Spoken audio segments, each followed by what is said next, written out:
Hi everyone. Let's start with an activity today. We have to create a variable s1 and then we have to assign a string value I am, and then we have to create another string value s2, a string variable s2, and we have to assign the value from class, and then we create another integer variable class number and we have to assign 3 to it, and then we have to concatenate all of these variables, and the result should look something like this. Hello there, I'm from class 3. Now in order to do this, we have to use some string functions, but let's create the variables for now. So s1 will have the value I am, s2 will contain from class, class number will contain 3. Now since class number is integer, we don't put quotes around 3 because it's 3 is a numeric. 3 is a number. Okay, so the variables are done and now we have to concatenate all of them. So let's say I create another variable called result where I concatenate all these values, and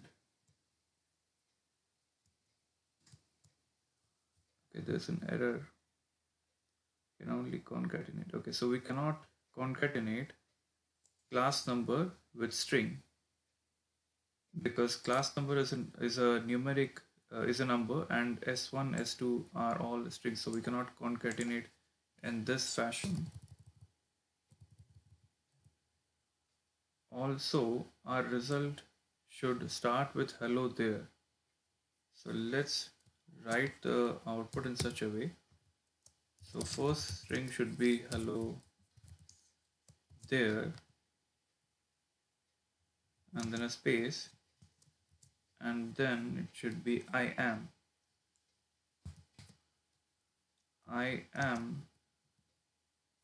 and it should be in caps. So we have to use the method upper and then again a space,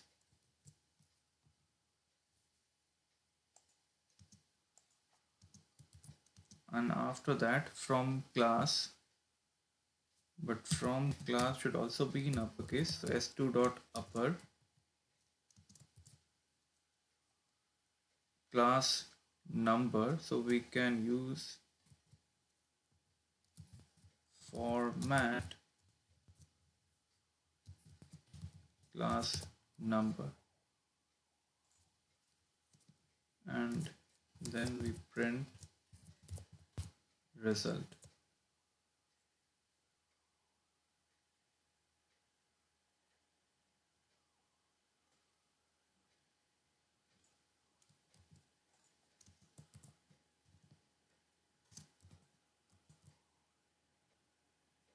That's our required output.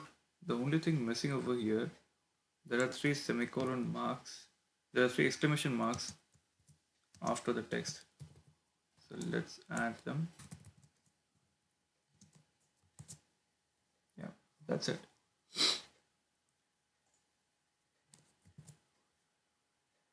Now there are certain things called containers in Python which will basically store certain values, in some particular fashion. Some of the containers are listed below, which are list, dictionary, set, and tuple. First, let's start with list. So a list is the Python equivalent of an array, but it can be it is resizable. So in an array, we generally what we have seen in C, C++, or Java, what we do is we put the size of the array when we declare the array. But here in Python, we don't need to put the size of the array. It is resizable, so it can change its size. It can increase or decrease. And a list can contain elements of different data types. So the data types of the elements need not be uniform. One can be float, one can be integer, the other one can be string. One thing to notice here is that Python index always starts with 0. It doesn't start with 1. What we generally see in languages like R. Python index starts with 0. Now let's do a few exercises on that. Let's say I want to create uh, a list. Let's name it XS, and let's say it contains some elements 30, 10, and 20. XS. That's how we see that it's a list. It is enclosed inside box brackets. So box bracket signifies a list. Now if I want to print only the first element, I can index the first element like this, putting the index inside the box brackets. If I use this, XS contains XS at position 0, since I told that Python index starts with 0, so XS at position 0 contains the value 30. Similarly, if we write print XS1, it will print 10. If we use 2, it will print 20. Now, there's one interesting thing we need to notice over here.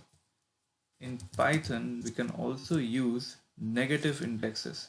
For example, if I write XS minus 1, it basically shows 20. Now, how does it work? XS negative basically means size minus 1. So size of the list XS is 3. 3 minus 1 is 2. So when I say XS minus 1, it basically does XS 2, which means 20. 2 is 20. That's how we get. Now let's try to print the elements using negative indexes. So XS minus 1 is XS2, which is 20, and XS minus 2 is len minus 2. So len minus 2 is 1, so which is basically 10. And XS minus 3 is XS0, which is 30. That's how the negative index works.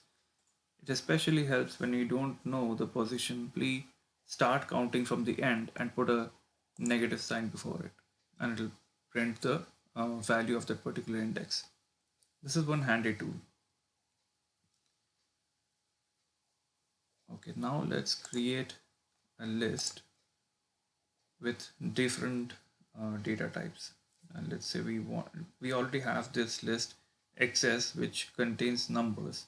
Let's say we want to replace one of the elements in our list. We can do that. Let's say at position 2, we want to insert foo, which is a string. And let's print.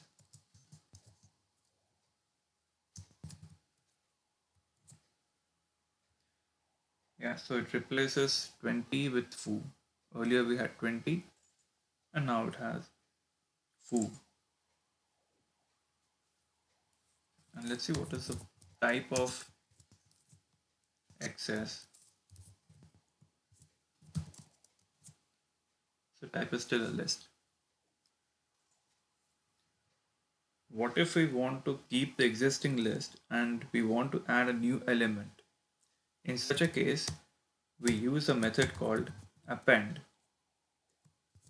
Now let's say I want to append another string bar.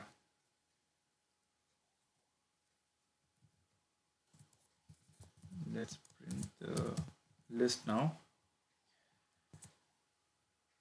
So earlier it had 3, 10 and foo, and now it contains 3, 10, foo and bar. Now let's say we want to delete an element from the list.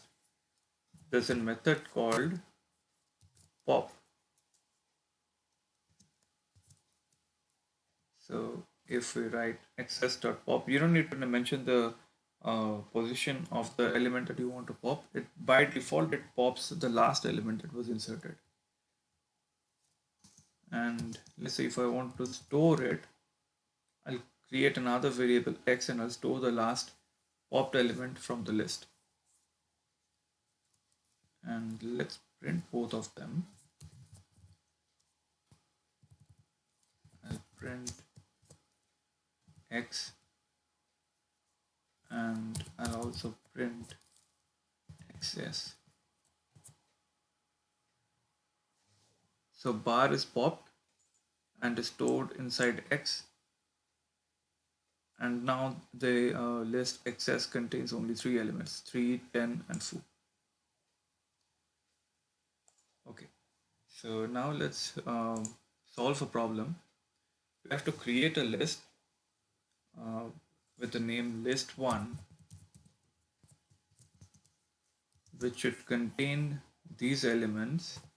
Now look carefully, it is not a single element over here that we have to insert. Basically a list. It's not a string, neither a number, it's basically another list.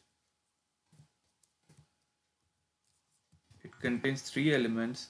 At position 0 it has A, at position 1 it has a list 1, 2, 3, and at position 2 it has a string ABC. Now if I print this,